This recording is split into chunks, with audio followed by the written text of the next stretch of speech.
देख रहे हैं न्यूज स्टॉपेज। साथियों सलाम, नमस्ते, सत श्री अकाल, जय भीम, जोहार। साथियों एक शेर याद आ रहा है, वो शेर है दुष्यंत कुमार का। कहा तो तय था चरागा हर एक घर के लिए, यहां तो मयसर नहीं चराग एक शहर के लिए।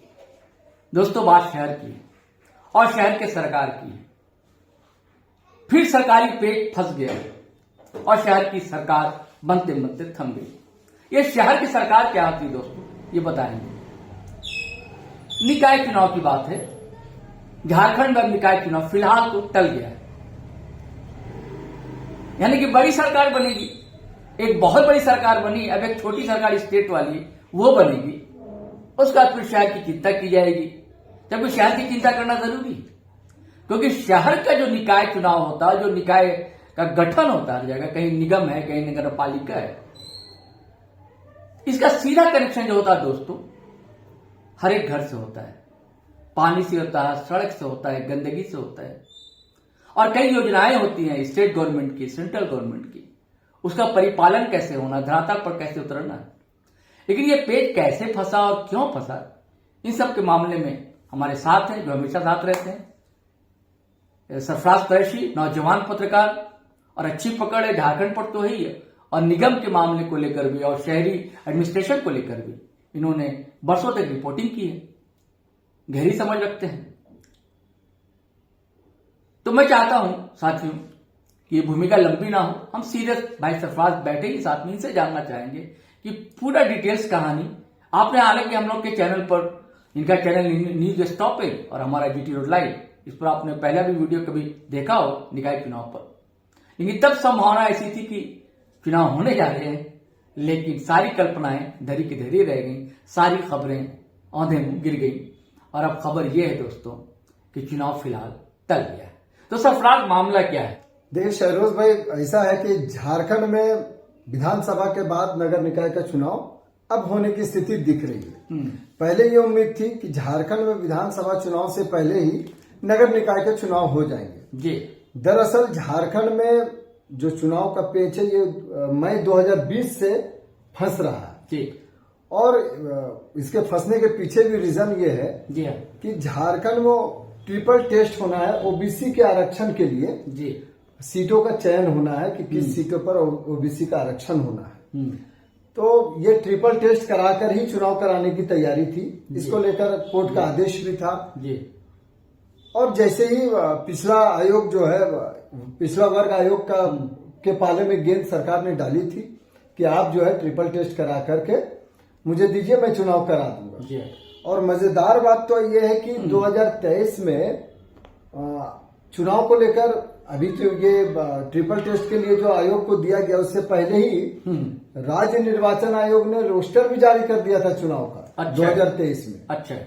और चुनाव की तैयारी भी लगभग होनी शुरू हो गई थी, लेकिन ये पेज ट्रिपल टेस्ट को लेकर फंस गया, ओबीसी के आरक्षण को लेकर फंस गया। एक इंटरव्यू करूंगा सरफराज, वो ये कि अभी आपने कहा कि रोस्टर जारी कर दिया था, ये वही रोस्टर है क्या कि एक बार हंगामा बहुत हुआ था यहाँ के आदिवासी समाज ने किया था कि रांची नगर निगम मेयर का जो है वो शायद एससी को दे दिया गया था? हाँ, तो अच्छा। वो जो आरक्षण रोस्टर के तहत जी रांची नगर निगम मेयर क्षेत्र के मेयर का जो पद था वो एससी के लिए आरक्षित हो गया और अभी एसटी के लिए? एसटी के लिए पहले से ही। अच्छा।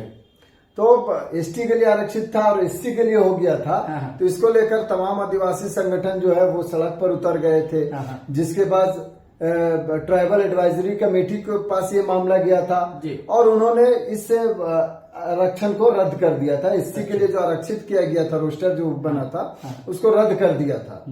फिर मामला इधर ट्रिपल टेस्ट के लिए रुका हुआ था कि ट्रिपल टेस्ट होंगे और ये पूरे राज्य के लिए, मतलब एक निकाय क्षेत्र के लिए नहीं, पूरे राज्य के लिए। मामला नगर निगम का जो आया था एससी के लिए, ये रांची नगर निगम का था, लेकिन पूरे राज्य के नगर निकाय चुनावों के लिए ओबीसी आरक्षण को देखते हुए, ओबीसी आरक्षण के लिए सरकार ने ट्रिपल टेस्ट कराने का निर्णय लिया था और इसकी जिम्मेदारी भी पिछला वर्ग आयोग को दी गई थी। आपको पता होगा, हम लोग पहले भी अपने व्यूअर्स को बता चुके हैं इस मामले में कि पिछला वर्ग आयोग ने मध्य प्रदेश में जिस प्रकार से ट्रिपल टेस्ट हुआ ओबीसी के लिए, उसी अंदाज में उसी तर्ज पर यहाँ भी तैयारी करके अनुशंसा कर दी है चुनाव को लेकर। अब वहां क्या हुआ था कि वहां वोटर लिस्ट के आधार पर तय हुआ था कि ओबीसी आरक्षण ट्रिपल टेस्ट किया जाए, जिसको यहाँ सरकार ने नहीं माना। अच्छा। हाँ, और अभी जो है अब जो है अनुशंसा तो कर दिया है आयोग ने। एक और मामला था ना सरफराज, वो ये है कि शायद सुप्रीम कोर्ट ने कहा था कि बिना ट्रिपल टेस्ट के मध्य प्रदेश के मामले में, है ना, बिना ट्रिपल टेस्ट के भी आप चुनाव जो है करा सकते हैं। ये सुप्रीम कोर्ट का एक जनरल फैसला आया था कि अगर आप बिना ट्रिपल टेस्ट के अगर ओबीसी आरक्षण नहीं देना है तो अच्छा ओबीसी आरक्षण नहीं देना है, कोई रिजर्व नहीं रखना है तो आप बिना ट्रिपल टेस्ट के भी करा सकते हैं। अच्छा, और अगर आरक्षण देना है तो 50% तक आप आरक्षण तो दे सकते हैं। अच्छा। लेकिन उसके लिए आपको ट्रिपल टेस्ट कराना होगा कि हाँ ओबीसी की क्या आर्थिक स्थिति क्या है और सामाजिक स्थिति क्या है, कितनी तादाद है संख्या के अनुसार, ये सब करना था। अच्छा। तो इसको लेकर ही ये पूरी जो सुप्रीम कोर्ट का आदेश था वो ये इसी तर्ज पर था, इसी को लेकर था कि अगर आपको कराना, चूंकि यहाँ पर सरकार ने, देखिए मामला ये है कि सरकार को यहाँ ओबीसी की संख्या भी काफी है, एसटी एससी तो है ही, तो यहाँ सरकार ने निर्णय लिया कि ट्रिपल टेस्ट कराने के बाद ही चुनाव कराया जाए। तो दिक्कत कहाँ आ रही है, क्यों नहीं हो पा रहा है? क्या पिछड़ा आयोग नहीं करा पा रहा है, समय नहीं है, या सरकार की इच्छा शक्ति नहीं है, क्यों है सर? देखिए पिछड़ा आयोग ने अनुशंसा कर दी है। अच्छा ठीक है, सरकार ने अभी तक इस पर कोई निर्णय नहीं लिया है, क्योंकि पिछड़ा आयोग ने मध्य प्रदेश की तर्ज पर किया है, जो पहले भी हम लोग बता चुके हैं सरकार इसको करने के लिए तैयार नहीं है। अच्छा। कि मध्य प्रदेश की तर्ज पर नहीं, या ट्रिपल टेस्ट हो, पूरी तरह से जानकारी हो, अच्छा। धरातल स्तर पर जानकारी लेने के बाद ही अच्छा। चुनाव कराई जाए। अच्छा। अब क्या है कि अब देखिए कि सरकार, आपको पता ही है, जो हम लोग पहले ही बता चुके हैं कि आज जो है चुनाव आयोग की टीम झारखंड आई हुई है जी, है ना, और पतरातू में बैठक चल रही है। आज 10 तारीख और 11 तारीख की 2 दिनों की बैठक है। चुनाव आयोग यहाँ पर चुनाव की तैयारियों को लेकर, विधानसभा चुनाव की तैयारियों को लेकर यहाँ पहुंची हुई है और वो तैयारी में जुटी हुई है कि ऐसा जो अंदेशा है, जैसे पिछले बार मुख्यमंत्री हेमंत सोरेन ने भी कहा था कि समय से पहले चुनाव कराने की भी तैयारी हो रही है। तो जैसा वो अंदेशा है या चर्चाएं है कि महाराष्ट्र के साथ में झारखंड में चुनाव हो जाए, विधानसभा का चुनाव। तो अब जो है सरकार के पास इधर वक्त भी नहीं है, सरकार अभी बनी है। अगर चुनाव की तैयारी जिस प्रकार से आयोग की टीम आई हुई है, अगर सब कुछ ठीक रहता है तो ऐसा माना जा रहा है कि सितंबर में ही चुनाव की घोषणा हो जाएगी, विधानसभा चुनाव को लेकर घोषणा हो जाएगी। तो जैसे ही घोषणा हो जाएगी तो फिर सरकार का कामकाज वहीं से रुक जाएगा। और अभी जो है चूंकि अब ज्यादा समय बचा नहीं है, जुलाई शुरू हो गया है, तो अगस्त और सितंबर ये 2 महीने दिख रहे हैं। अच्छा। और अगर नहीं हुआ, सितंबर में चुनाव की घोषणा नहीं होती है तो आचार संहिता लागू नहीं होता, तो अक्टूबर में लगभग तय है।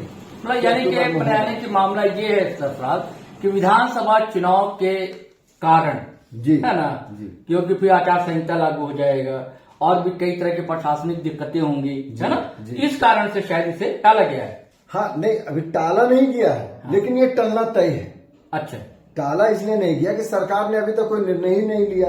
अब अगर सरकार निर्णय, जैसे कि अखबारों में खबर छपी है आज, है ना, कि नहीं होगा चुनाव अभी, नहीं वो बाद होगा, नगर निगम विधानसभा के चुनाव, विधानसभा के चुनाव के बाद होगा। अच्छा। ये इसलिए कहा गया, इसलिए खबर क्या ये आधिकारिक घोषणा की गई है? नहीं, आधिकारिक घोषणा नहीं है, ये इसलिए कहा गया है कि पिछड़ा वर्ग आयोग ने तो भेज दिया। कौन रहा है ये अखबार कह रहा है, अखबार कह रहा है जी।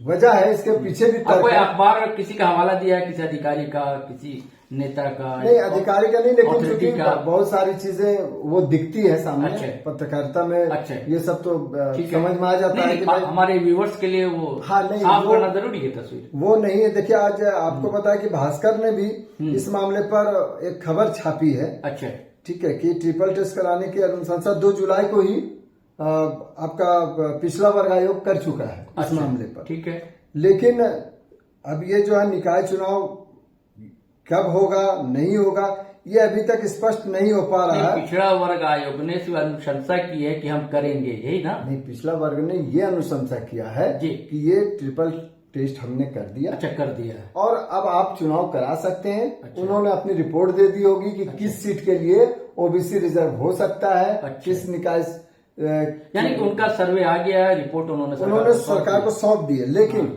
जी ये भी एक मामला आ रहा है कि अगर नवंबर दिसंबर में जो तय समय है झारखंड के चुनाव होने का, अगर उस समय में चुनाव होता है, चुनाव का अगर उस वक्त बिगुल बजता है, तो उससे पहले सरकार के पास इतना वक्त होगा कि नगर निकाय चुनाव करा सके। अच्छा, ठीक है, ठीक है। लेकिन अगर जैसे ही उससे पहले चुनाव की जिस तरह मुश्किल होगी, जो स्थितियां परिस्थितियां दिख रही है, अगर उससे पहले चुनाव के लिए घोषणा हो जाती है, चुनाव आचार संहिता लागू हो जाता है, तो फिर नगर निकाय चुनाव अभी फिलहाल नहीं होगा। यानी कि कुल मिला के विधानसभा चुनाव के कारण से मामला फंस रहा है। हाँ, विधानसभा चुनाव भी इसमें मेन वही मामला आ रहा है। दरअसल देखिए, झारखंड में जो है कुल 48 नगर निकाय हैं जी। आपको एक डेटा दे दे कि जिसमें से 9 नगर निगम है, 19 नगर परिषद है और 20 नगर पंचायत है जी। इसमें से 14 नगर निकायों का जो है मई 2020 में भी चुनाव समय पूरा हो गया, चुनाव लंबित है वहाँ जी।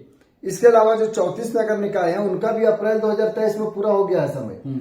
मतलब अब 1 साल से अधिक समय हो गया है, शहर की सरकार नहीं है, पदाधिकारियों के भरोसे काम चल रहा है और इससे कई परेशानियां आ रही हैं। हाँ, ये सवाल करने वाला था सरफराज कि हम लोग तो हालांकि पार्षद जो रहे हैं, अब पार्षद तो नहीं है, भंग है ना शायद यहाँ नगर नहीं, वो समय ही खत्म हो गया, समय खत्म हो गया है। लेकिन पहले हम सरफराज भाई से जानना चाहते हैं कि कितनी दिक्कतें और ये भुगतने कौन जनता ही भुगत रही, कि मुझे लगता है नगर निगम अगर चुनाव नहीं हुए हैं तो क्या नुकसान हो रहा है सरफराज? देखिए, सबसे पहले तो जब आपके पास एक पार्षद होता है, आपके मोहल्ले का एक पार्षद होता है, या आप जिसको वोट देके आप उसे पार्षद बना रहे हैं, तो आप कोई भी काम कराना हो, आपके घर में मोहल्ले में सफाई नहीं हो रही है, आपको दिक्कत हो रही है राशन कार्ड में, तो कई बार राशन कम मिल रहा है, अनाज नहीं मिल पा रहा, या तमाम तरह की जो योजनाएं हैं सरकार की, उसके लिए वो पार्षद के माध्यम से शहरी क्षेत्र में पार्षद बहुत हेल्पफुल होते हैं इन मामलों में। बिल्कुल, जनप्रतिनिधि है भाई, जनप्रतिनिधि है। अब आप ऐसे भी समझ लीजिए कि आपको सड़क बनानी है, नाली नहीं है, आपके यहाँ सफाई नहीं हो रही है, तो आप किनको शिकायत कीजिएगा? नगर निगम में हर पदाधिकारी के पास लोगों को ये पता नहीं होता कि कौन किस डिपार्टमेंट का अधिकारी है, किसको हम फोन करें, किससे हम बात करें कि मेरा काम हो जाए। ऐसे में जब जनप्रतिनिधि अपने पास होते हैं तो आप उनको आसानी से फोन कर सकती है, जनता फोन करती है और उनका काम भी हो जाता है। लेकिन अभी क्या है कि अब बर्थ सर्टिफिकेट से लेकर मृत्यु सर्टिफिकेट से लेकर तमाम तरह की चीजें जो पार्षद के माध्यम से आसानी से हो जाती थी, अब लोगों को दफ्तर दौड़ना पड़ता है, नगर निगम के चक्कर ज्यादा लगते हैं। पहले अगर काम नहीं होता था तो पार्षद भी अपने वोटरों को सहूलत देने के लिए, क्योंकि फिर उन्हें चुनाव लड़ना है, वो काम करा देते थे, अपने लोगों से काम कराते थे, वो थोड़ा पैरवी भी कर लेते थे। लेकिन अभी क्या है कि अभी पूरी तरह से पदाधिकारी ही पूरा नगर निकाय चला रहे हैं। कई मामले तो लंबित होंगे, जैसे आप बता रहे मृत्यु प्रमाण पत्र है। हाँ, बहुत सारे मामले लंबित भी। अब किसी घर में अगर किसी मोहल्ले में गाड़ी अगर 2 दिन से नहीं आ रही है, 3 दिनों से, साफ सफाई, तो साफ सफाई के लिए पहले पार्षद को तुरंत फोन आता था कि भैया मेरे यहाँ सफाई नहीं हो पा रही है। अब क्या है कि अब किसको फोन करें? कौन है इस वार्ड का सुपरवाइजर जिसको सफाई के लिए अलग सुपरवाइजर तय है? जब पानी की दिक्कत हो गई तो पानी की दिक्कत हो गई तो अब पानी के लिए किसी और को फोन करना, कोई और पदाधिकारी है। वार्ड का सुपरवाइजर सफाई के लिए जो चयनित है वो आपकी मदद नहीं कर पाएंगे। अब नगर निकाय का जो हेल्पलाइन नंबर है वो हर आदमी, आम आदमी के पास नहीं हो सकता है। अब थाना का नंबर भी नहीं होता हम लोगों के पास, लेकिन पार्षद को लोग जानते हैं कि इनका ऑफिस ये है, इनका घर ये है, तो वो उनके पास पहुंच जाते हैं। तो ये जो चुनाव नहीं होने का सीधा खामियाजा जो भुगतना पड़ रहा है, ये आम लोगों को भुगतना पड़ रहा है। आम लोग इसके लिए आम लोगों को तकलीफ हो रही है। जी, एक और सवाल है सरफराज, वो ये है कि देखिए कई योजनाएं होंगी ना सरकार की, केंद्र सरकार की होगी, राज्य सरकार की होगी, तो क्या उसकी भूमिका रहती है उस योजनाओं को धरातल पर लाने में निगम की या निकाय की? क्यों नहीं रहती है? अब आप देखिएगा सीवरेज ड्रेनेज योजना जो है जी, किसी भी शहर का, स्मार्ट सिटी, ये आपका केंद्र की योजना है। आपका आवास योजना जो है वो केंद्र की भी योजना है, शहरी भी है, ग्रामीण भी है।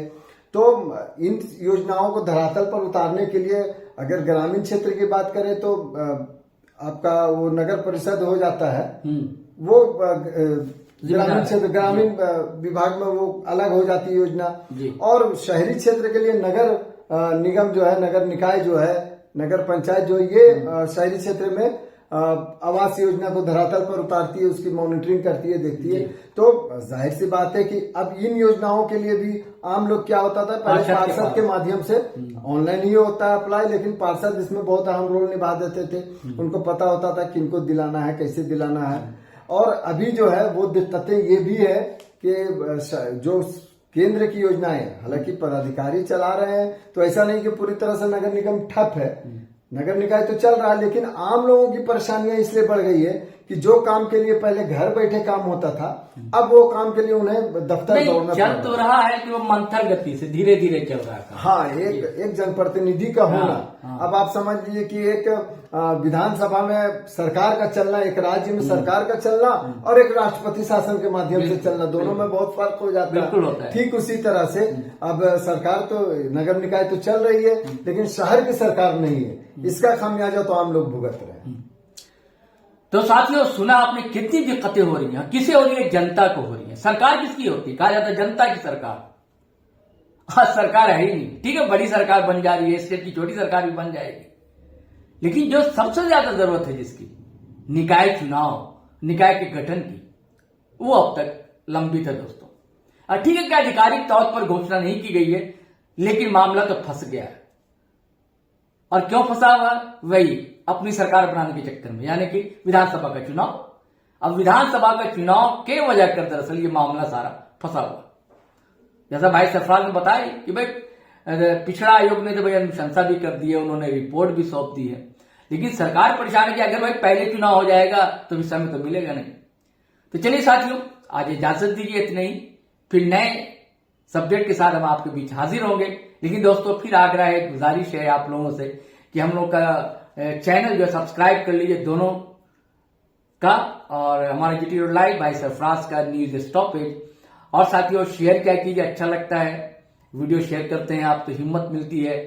आप लोग के भरोसे इंडिपेंडेंट मीडिया खड़ी है, और क्योंकि आप देख रहे हैं और मीडिया का क्या हाल है, तो हम लोग कोशिश करते हैं बहुत ही ईमानदारी से कि खबरों को लाएं, उसका ईमानदार विश्लेषण करें, समीक्षा करें आप लोगों के सामने। और हम लोग तो कहते हैं कि ना कहूं से दोस्ती, ना कहूं से बैर। हम लोग किसी से किसी कोई दुश्मनी नहीं होती है, जो बातें होती हैं हम लोग सामने लाते हैं। तो चलते हैं सरफराज जी, बिल्कुल ठीक है। जय हिंद, जय भारत।